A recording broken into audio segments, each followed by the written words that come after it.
रेडमीले चाहिँ भर्खरै नेपाली बजारमा चाहिँ Redmi Note 12 5G लाई चाहिँ लन्च गरेको थियो। यो चाहिँ Snapdragon 4 Gen 1 भन्ने प्रोसेसरको साथमा आउने 5G फोन छ। अब यो फोन चाहिँ कहाँनिर स्ट्यान्ड गर्छ भने Redmi Note 12 4G जुन 22-23 हजारमा चाहिँ लन्च भएको थियो नेपालमा, अनि त्यसैगरी Redmi Note 12 Pro 5G अर्को जुन 39 हजारमा चाहिँ नेपालमा लन्च भएको थियो। हो त्यो दुईटा फोनको बीचमा चाहिँ आउँछ Redmi Note 12 5G। यो फोन चाहिँ लन्च भएको छ नेपालमा 29-30 हजारबाट स्टार्ट भएर चाहिँ लगभग 32 हजारसम्म चाहिँ यसको प्राइसिङ जान्छ। आजको भिडियोमा चाहिँ म तपाईहरुसँग यही फोनको बारेमा कुरा गर्न जाँदैछु। तपाईले यसमा के फिचर्स पाउन सक्नुहुन्छ, त्यसैगरी यो फोन चाहिँ कस्तो छ, आउनुस् आजको भिडियोमा चाहिँ हामी कुरा गरौँ। अब सबभन्दा पहिला यो 5G फोन हो। 30-32 हजारमा चाहिँ रेडमीले तपाईलाई यहाँ 5G फोन चाहिँ दिन खोजिरहेको छ। अनि Snapdragon 4 Gen 1 भनेको चाहिँ एकदमै राम्रो प्रोसेसर हो। अनि यो फोन चाहिँ केही कम्प्रोमाइजेसहरुको साथमा चाहिँ आउँछ, किनभने 5G फोन हिजोआजको त्यस्तै छ, तपाईले धेरै कम्प्रोमाइजहरु चाहिँ देख्न सक्नुहुन्छ। यसमा चाहिँ त्यस्तो धेरै कम्प्रोमाइज छैन, तर पनि कम्प्रोमाइजहरु चाहिँ तपाईले देख्न सक्नुहुन्छ। अब बक्स कन्टेन्टको बारेमा कुरा गर्नु पर्दाखेरि चाहिँ तपाईले यसमा एउटा केस पाउन सक्नुहुन्छ, सिलिकन केस तपाईलाई दिएको छ। त्यसैगरी तपाईले केही पेपर वर्कहरु पाउन सक्नुहुन्छ भने यहाँनिर तपाईले देख्न सक्नुहुन्छ 33 वाटको फास्ट चार्जर। त्यसपछि तपाईले यहाँ टाइप सी को केबल देख्न सक्नुहुन्छ। अब यो फोनलाई चाहिँ मैले सबैभन्दा पहिलोचोटि हातमा लिँदाखेरि चाहिँ मलाई मन परेको थियो, किनभने मलाई Redmi Note 10 Proहरु चाहिँ याद आइरहेको थियो। यसको ब्याक साइड तपाईले हेर्नुभयो भनेदेखि चाहिँ यो थोरै कर्भ साइडमा आउँछ। अहिलेको धेरै फोनहरु चाहिँ तपाईलाई मोडर्न टाइपको डिजाइन दिएको हुन्छ, बक्सी डिजाइन दिएको हुन्छ भने यो फोनमा तपाईले त्यस्तो पाउन सक्नु हुँदैन। यदि तपाईलाई पछाडिपट्टि कर्भ डिजाइन भएको मलाई जस्तै मन पर्छ भनेदेखि चाहिँ सायद तपाईलाई यो फोन मन पर्न सक्छ। अब ब्याक साइडको बारेमा कुरा गर्नु पर्दाखेरि चाहिँ यो पोलिकार्बोनेट ब्याग तपाईले देखिरहनु भएको छ। यहाँ चाहिँ तपाईले म्याट फिनिशको साथमा पाउन सक्नुहुन्छ। यो क्यामेराको वरिपरि चाहिँ धुलोहरु अलिकति बढी तासिँदो रहेछ, त्यही भएर चाहिँ म तपाईलाई के भन्छु भने यो फोन यदि तपाईहरु किन्दै हुनुहुन्छ भनेदेखि चाहिँ यसमा तपाईले कभर लगाएर चाहिँ युज गर्नु होला, किनभने यसमा धुलो भयो तपाईहरुको हातको स्मजहरु चाहिँ अलि बढी लाग्दो रहेछ। ओभरभ्यूको बारेमा कुरा गर्नु पर्दाखेरि चाहिँ तपाईले बटम साइडमा देख्न सक्नुहुन्छ टाइप सी को पोर्ट, सिंगल स्पिकर तपाईले यसमा पाउन सक्नुहुन्छ, प्राइमरी माइक्रोफोन तपाईलाई दिएको छ। अनि राइट साइडमा तपाईले पाउन सक्नुहुन्छ यहाँ फिंगरप्रिन्टको साथमा पावर बटन तपाईलाई दिएको छ। भोल्युम अप एन्ड डाउन तपाईले पाउन सक्नुहुन्छ भने माथिबाट तपाईले यसमा हेडफोन ज्याक पनि पाउन सक्नुभयो। आईआर ब्लास्टर तपाईलाई दिएको छ भने सेकेन्डरी माइक्रोफोन तपाईले पाउन सक्नुहुन्छ। लेफ्ट साइडमा तपाईले यहाँ हाइब्रिड सिम कार्ड स्लट चाहिँ पाउन सक्नुहुन्छ। भनेको कि त तपाईले दुईटा सिम कार्ड लगाउनु पर्यो, कि चाहिँ तपाईले एउटा सिम कार्ड एउटा तपाईले माइक्रो एसडी कार्ड चाहिँ यसमा लगाउन सक्नुहुन्छ। यो फोनमा चाहिँ तपाईले Snapdragon 4 Gen 1 चाहिँ पाउन सक्नुहुन्छ। यो चाहिँ एकदमै पावरफुल प्रोसेसर तपाईले देखिरहनु भएको छ। Cortex A78 को कोर तपाईले 2 GHz सम्म क्लक स्पिड भएको चाहिँ दुईटा कोर पाउन सक्नुहुन्छ। सो पावरफुल तपाईले पाउन सक्नुहुन्छ। यसमा CPU पावरफुल छ, GPU पावरफुल छ। अब त्यो कतिको पावरफुल छ त्यो हेर्नको लागि चाहिँ मैले यो फोन पाउने बित्तिकै हिजो भर्खर मात्र मैले पाएको थिएँ। अनि यसमा चाहिँ मैले PUBG इन्स्टल गरिहालेँ। त्यसपछि मैले PUBG खेल्दाखेरि चाहिँ यसमा मैले एउटा कुरो के नोटिस गरेको थिएँ भने जाइरोस्कोप तपाईले एकदमै राम्रो पाउन सक्नुहुन्छ यसमा। अनि Snapdragon 4 Gen 1 को साथमा तपाईले यसमा स्मुथमा अल्ट्रा 40 FPS सम्म तपाईले चाहिँ यसमा खेल्न सक्नुहुन्छ PUBG। 40 FPS मा चाहिँ यसमा एकदमै स्टेबल परफर्मेन्स तपाईले पाउन सक्नुहुन्छ। लगभग 40 FPS चाहिँ कन्स्ट्यान्ट मलाई दिइरहेको थियो, अनि ल्याग पनि थिएन त्यस्तो धेरै, मैले ल्याग चाहिँ फेस गरिरहेको थिएन। सो मेरो विचारमा चाहिँ यसमा 60 FPS चाहिँ दिएको भए अझै बेटर हुन्थ्यो। तर अब Snapdragon 4 Gen 1 चाहिँ सायद हिट हुन सक्छ भनेर चाहिँ हिट म्यानेजमेन्टको लागि चाहिँ यसमा FPS ड्रप गरेको हुन सक्छ, किनभने यसमा मैले Asphalt 9 र कल अफ ड्युटी खेल्दाखेरि चाहिँ एकदमै राम्रो मैले चाहिँ परफर्मेन्स पाइरहेको थिएँ। कल अफ ड्युटीमा तपाईले म्याक्ससम्म खेल्न सक्नुहुन्छ, 60 FPS मा तपाईले मजाले खेल्न सक्नुहुन्छ। अनि त्यसैगरी Asphalt 9 हरु खेल्दाखेरि पनि मैले खासै प्रब्लमहरु चाहिँ देखिरहेको थिएन। त्यो भएर चाहिँ यसमा एकदमै राम्रो परफर्मेन्स तपाईले पाउन सक्नुहुन्छ। अनि अर्को राम्रो कुरो के छ भने यसको हिटिङ म्यानेजमेन्ट चाहिँ मलाई राम्रो लागेको थियो। अब हिटिङको लागि चाहिँ म के भन्छु भने गर्मी महिना छ, अहिले एकदमै गर्मी बढिरहेको छ, अनि यो समयमा चाहिँ जस्तो सुकै फोन पनि हिट भइरहेको छ। यसमा मैले त्यो हिसाबले पनि त्यति धेरै हिटिङ इस्यु चाहिँ मलाई हुन्छ जस्तो लागेन यो फोनमा, किनभने कम न्यानोमिटरमा फेब्रिकेसन भएको प्रोसेसर छ। अर्को भनेको प्लास्टिक ब्यागको साथमा आउँछ यो, त्यो भएर मैले यसमा खासै हिटिङ चाहिँ फेस गरिरहेको थिएन है। अब यो फोनको चाहिँ डिस्प्लेको बारेमा कुरा गर्नु पर्दाखेरि चाहिँ यहाँ तपाईले one of the best display चाहिँ पाइरहनु भएको छ। हिजोआजको रेडमीको Note 12 सिरिजमा चाहिँ तपाईले सबैभन्दा राम्रो डिस्प्ले पाउनुहुन्छ भनेर भन्दा पनि केही पनि फरक पर्दैन जस्तो लाग्छ मलाई। 6.67 इन्चको चाहिँ तपाईले यसमा सुपर एमोलेड डिस्प्ले देख्न सक्नुहुन्छ। 120 हर्ट्ज को चाहिँ तपाईलाई हायर रिफ्रेश रेट चाहिँ दिएको छ यसमा।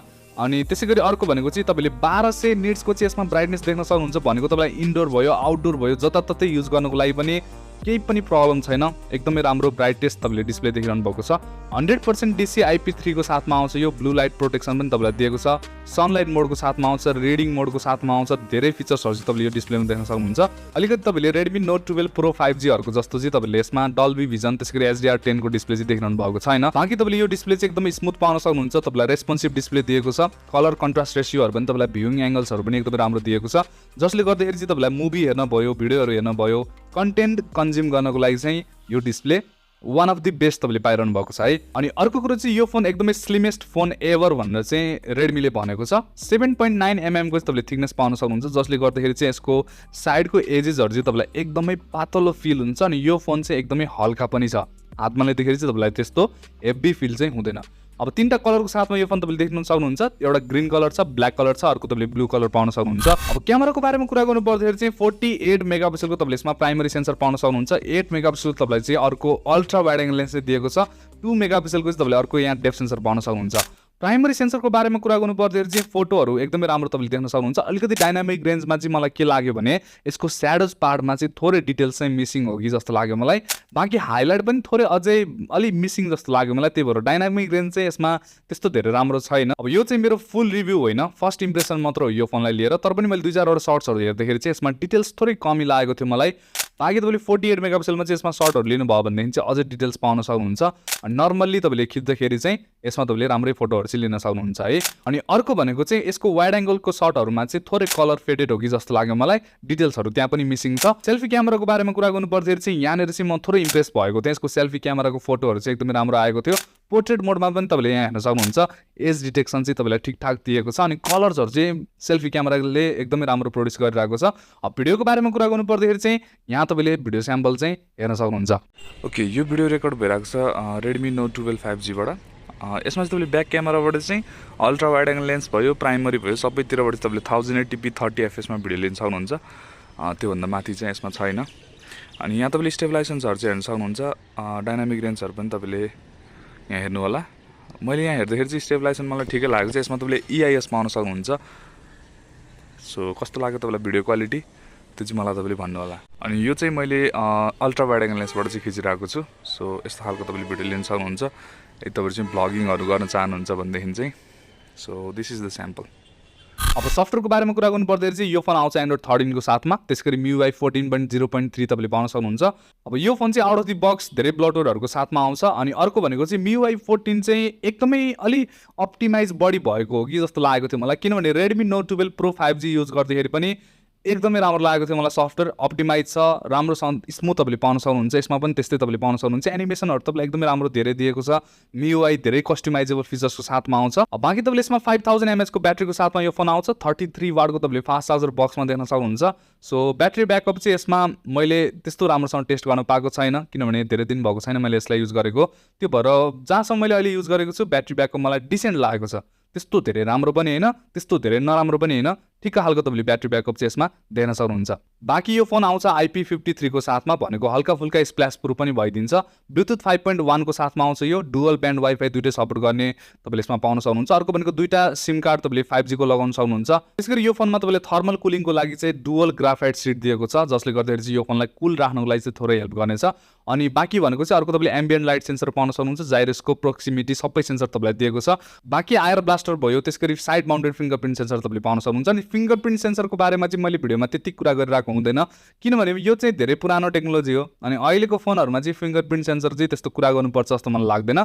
फास्ट तपाईँले पाउन सक्नुहुन्छ अभियसली। लास्टमा यो फोनलाई लिएर चाहिँ मेरो ओपिनियनको बारेमा कुरा गर्नु पर्दाखेरि चाहिँ अब कम्पिटिसनलाई हेर्ने हो भनेदेखि चाहिँ यो फोनले राम्रै स्पेक्सहरू चाहिँ तपाईँलाई दिएको छ। डिस्प्ले राम्रो छ, क्यामेरा डिसेन्ट छ, पर्फर्मेन्स राम्रो छ होइन, अरू पनि कुराहरू यो फोनको राम्रै छ। तर अब के हुन्छ भने यो फोनलाई लिनुभन्दा चाहिँ मेरो विचारमा Redmi Note 12 Pro 5G चाहिँ तपाईँले लिनुभयो भने अझै बेटर हुन्छ जस्तो लाग्यो मलाई। किनभने त्यसमा तपाईँले बेटर डिस्प्ले पाउन सक्नुहुन्छ, बेटर क्यामेराज पाउन सक्नुहुन्छ OIS को साथमा।